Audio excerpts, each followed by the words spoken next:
Hier vir julle 'n mooi gedagte. Check dit gou uit. Laziness kills ambition. Anger kills wisdom. Fear kills dreams.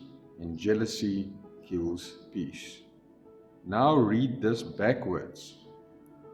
Peace kills jealousy. Dreams kills fears. Wisdom kills anger. And ambition kills laziness. So, watter kant om doen jy dit?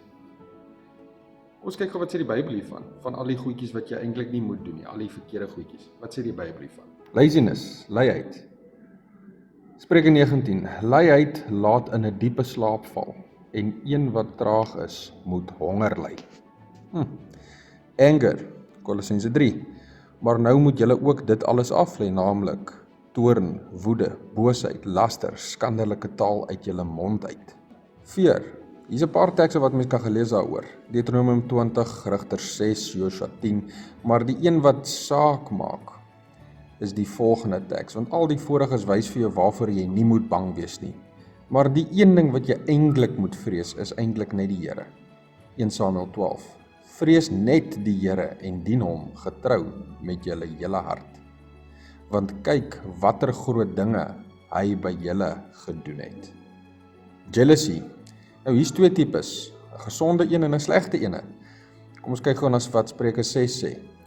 Want jaloesheid is 'n toorngloed in 'n man, en op die dag van wraak verskoon hy nie. Ja, en ons is geleer om te vergewe, né? So ons moet versigtig wees vir die tipe jaloesie wat ons het. En dan 2 Korintiërs 11 is die ander tipe, want ek is jaloers oor julle met 'n goddelike jaloersheid. Dink julle nog nie van daai ene gehoor nie, nee. Hoekom?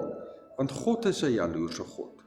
Hy wil hê sy skepping moet hom lief hê. Hy is die man, die skepping is die vrou, die bruid.